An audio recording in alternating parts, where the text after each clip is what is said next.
Good morning students, class 12th। Welcome back to Sunrise Classes. बेटा, हम read कर रहे थे अपना चैप्टर जनसंख्या वितरण और घनत्व। उसमें हमने प्रवास जो अपना टॉपिक था उस पर हम चल रहे थे। प्रवास के बारे में हमने पढ़ा था कि जब कोई व्यक्ति एक स्थान से दूसरे स्थान पर चला जाता है, व्यवसाय की तलाश में, शिक्षा सुविधाओं की तलाश में, स्वास्थ्य सुविधाओं की तलाश में, तो उसे हम प्रवास कहते हैं। उसके पश्चात हमने प्रवास के दो टाइप पढ़े थे, आप्रवास और उत्प्रवास। आप्रवास किसे कहते हैं? कोई व्यक्ति इन सुविधाओं की, शिक्षा, स्वास्थ्य, व्यवसाय, इनकी तलाश में जिस स्थान पर जाता है उस स्थान को आप्रवास, तथा जिस स्थान को वो छोड़कर आता है इन सुविधाओं की कमी होने के कारण उसे उत्प्रवास कहा जाता है। अब नेक्स्ट देखिए, इसमें आपको बताए गए हैं प्रतिकर्ष कारक और अपकर्ष कारक क्या होते हैं।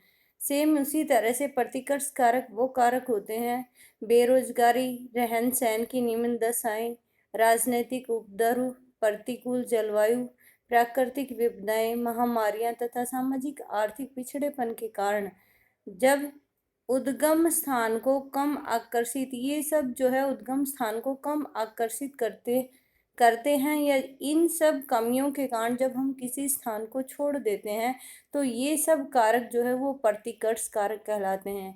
किसी स्थान पर कुछ सुविधाओं की कमी होने के कारण जब हम किसी स्थान को छोड़ देते हैं तो वो जो सुविधाएं जिनकी कमी थी वो सब प्रतिकर्ष कारक कहलाते हैं। नेक्स्ट है अपकर्ष कारक। अपकर्ष कारक वो होते हैं कि जिन जिन सुविधाओं की ओर आकर्षित होकर हम किसी स्थान की ओर चले जाते हैं वो सब कारक जो है वो अपकर्ष कारक कहलाते हैं। जैसे रहन सहन, काम के बेहतर अवसर, रहन सहन की अच्छी दशाएं, शांति, स्थायित्व, जीवन में संपत्ति की सुरक्षा, अनुकूल जलवायु जैसे कारण गंतव्य स्थान को उद्गम स्थान की अपेक्षा अधिक आकर्षक बनाते हैं, इसलिए ये सब अपकर्ष कारक कहलाते हैं। नेक्स्ट है जनसंख्या वृद्धि की प्रवृत्तियां। जनसंख्या वृद्धि की प्रवृत्तियां कौन सी हैं? पृथ्वी पर जनसंख्या 700 करोड़ से भी अधिक है। इस आकार तक पहुंचने में जनसंख्या को शताब्दियां लगी। आरंभिक काल में विश्व की जनसंख्या धीरे धीरे बढ़ी, लेकिन पिछले कुछ 100 वर्षों के दौरान ही जनसंख्या में आश्चर्यजनक वृद्धि हुई। आपको चित्र के माध्यम से, चित्र 2.2 जनसंख्या वृद्धि की कहानी बताता है कि कब जो है जनसंख्या किस स्पीड से बढ़ी। आप चार्ट के माध्यम से देख सकते हैं कि जो जनसंख्या है वो प्रारंभ से और 1900 जो अपने शताब्दी है 19वीं शताब्दी वहाँ तक तो वो बहुत कम रेशो से बढ़ी, लेकिन 19वीं शताब्दी के पश्चात जो जनसंख्या में वृद्धि है वो बहुत ही तेजी से हुई, जो कि आपको चार्ट दर्शा रहा है। नेक्स्ट देखिए,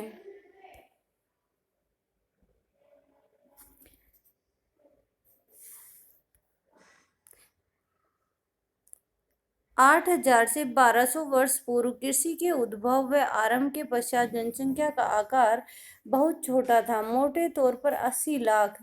ईसा की पहली शताब्दी में जनसंख्या 30 करोड़ से भी कम थी। तो यहाँ पर शॉर्ट क्वेश्चन बनता है कि ईसा की पहली शताब्दी के समय विश्व की जनसंख्या कितनी थी? तो लगभग 30 करोड़। 16वीं और 17वीं शताब्दी में बढ़ते विश्व व्यापार ने जनसंख्या की तीव्र वृद्धि के लिए मंच तैयार किया। जो विश्व व्यापार में लगातार वृद्धि हो रही थी, इससे जनसंख्या वृद्धि भी तीव्र हुई। 1750 ईस्वी के आसपास जब औद्योगिक क्रांति का उदय हुआ तो विश्व की जो जनसंख्या है वो 55 करोड़ थी। तो क्वेश्चन बनता है कि जो औद्योगिक क्रांति है वो कब हुई? तो हम बताएंगे 1750 के आसपास। और औद्योगिक क्रांति के उदय के क्या प्रभाव पड़े? विश्व जनसंख्या तीव्र गति से बढ़ी।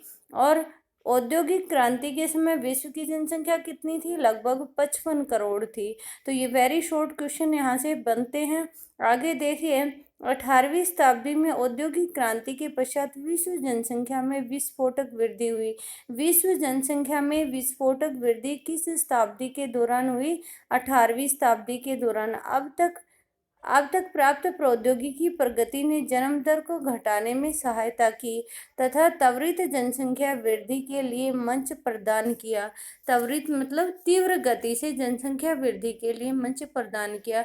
कुछ कारण ऐसे होते हैं, जब हमारी सुविधाएं अधिक मात्रा में बढ़ना शुरू होती हैं तो जनसंख्या वृद्धि भी तीव्र गति से बढ़नी शुरू हो जाती है। तो यहाँ पर वही कारण जो है वो बन गए थे। नेक्स्ट है, विज्ञान व प्रौद्योगिकी ने किस प्रकार जनसंख्या वृद्धि में सहायता की। मानवीय तथा प्राणी ऊर्जा के स्थान पर भाप इंजन प्रतिस्थापित हो गया। पहले मानव जो है अपनी ऊर्जा या अपनी क्षमता के माध्यम से या फिजिकली वर्क करके एक स्थान से दूसरे स्थान पर जाता था, लेकिन भाप के इंजन के आविष्कार के पश्चात जो है वो रेलगाड़ी आदि के माध्यम से जाने लगा, जिससे पवन और जल के लिए यांत्रिक ऊर्जा उपलब्ध कराई, जिससे कृषिगत और औद्योगिक उत्पादन में भी वृद्धि हुई। जो भाप का इंजन है उसके आविष्कार से जो है वो कहता है कि उसके आविष्कार के फलस्वरूप मनुष्य ने जो अपने माइंड का प्रयोग किया और पवन ऊर्जा और जल ऊर्जा को भी प्रयोग में लाना शुरू कर दिया। महामारियां व अन्य संक्रामक रोगों के विरुद्ध टीकाकरण चिकित्सा सुविधा में सुधार आया और स्वास्थ्य ने पूरे विश्व में मृत्यु दर की तीव्रता को घटाने में योगदान दिया। यहाँ पर आपको बताया गया है कि प्रारंभ में मनुष्य जो है टीकाकरण पद्धति को नहीं जानता था।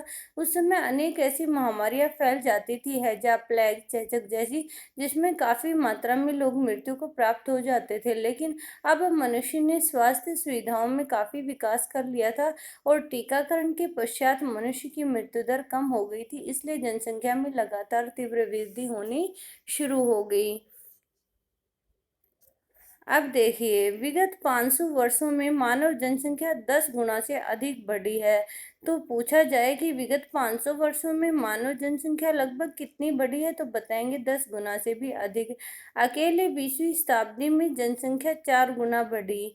तो 20वीं शताब्दी में जनसंख्या कितनी बढ़ी? लगभग 4 गुना। प्रतिवर्ष लगभग 8 करोड़ लोग पहले की जनसंख्या से जुड़ जाते हैं। प्रतिवर्ष लगभग 8 करोड़ लोग पहले की जनसंख्या में जुड़ जाते हैं। पहले जो जनसंख्या थी उसमें 8 करोड़ लोग और ऐड हो जाते हैं, अर्थात जनसंख्या वृद्धि के फलस्वरूप विश्व जनसंख्या के दोगुना होने की अवधि की दोगुना कब हुई? विश्व की जनसंख्या, मानव जनसंख्या को प्रारंभिक 1 करोड़ होने में 10 लाख से अधिक वर्ष लगे। 10 लाख से भी अधिक वर्ष लगे, किंतु इसे 5 अरब से 6 अरब होने में मात्र 12 वर्ष लगे। तालिका 2.2 को ध्यानपूर्वक देखें तो ये दर्शाती है कि विश्व जनसंख्या के दोगुना होने की अवधि तेजी से घट रही है। विश्व की जो जनसंख्या है वो दोगुना बहुत तेजी से होती जा रही है। इट मीन्स वर्तमान में जो जनसंख्या वृद्धि है वो बहुत तीव्र हो गई है।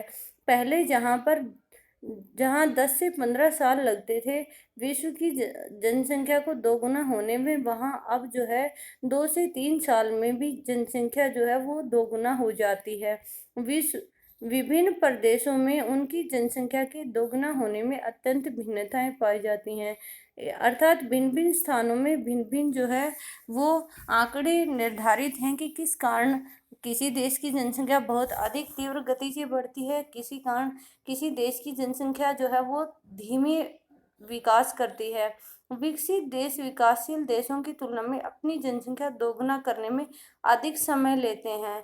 जनसंख्या की अधिकतर वृद्धि विकासशील विश्व में हो रही है, अर्थात विकासशील देशों में जनसंख्या वृद्धि अधिक तीव्र गति से हो रही है। जहाँ जनसंख्या विस्फोट हो रहा है, ऐसा क्यों है? जनसंख्या, हम जानते हैं कि जो विकासशील देश है उनमें जनसंख्या अधिक तीव्र गति से बढ़ रही है, क्योंकि लोग वहाँ पर जो है अधिक उच्च स्वास्थ्य सुविधाएं उपलब्ध न होने के कारण, शिक्षा सुविधाएं उपलब्ध न होने के कारण जो विकासशील देश हैं उनमें जनसंख्या वृद्धि तीव्र गति से बढ़ रही है। जनसंख्या परिवर्तन के स्थानिक प्रारूप की स्थानिक प्रारूप वहाँ पर क्या है? स्थानीय प्रारूप क्या है? विश्व के विभिन्न भागों में जनसंख्या वृद्धि की तुलना की जा सकती है। विकसित देशों में विकासशील देशों की तुलना में जनसंख्या की वृद्धि दर कम होती है। जनसंख्या वृद्धि और आर्थिक विकास में ऋणात्मक सहसंबंध पाया जाता है, अर्थात दोनों एक दूसरे के विपरीत काम करते हैं। जहाँ जनसंख्या अधिक होगी, आर्थिक विकास कम होगा, जहाँ जनसंख्या कम होगी, आर्थिक विकास ज़्यादा होगा। तो इस तरह से ये बताया गया कि इसमें ऋणात्मक सहसंबंध है। यद्यपि जनसंख्या परिवर्तन की वार्षिक दर 1.4% निम्न प्रतीत होती है, वास्तव में ऐसा नहीं है। इसका कारण है जब एक निम्न वार्षिक दर अत्यंत बड़ी जनसंख्या पर लागू होती है तो इससे जनसंख्या में विशाल परिवर्तन होता है। आगे आपको तालिका में जो है बताया गया है कि विश्व की जनसंख्या के दोगुना होने की अवधि की कौन सी स्थान की जनसंख्या कब दोगुना हो जाती है, कितना समय लेती है।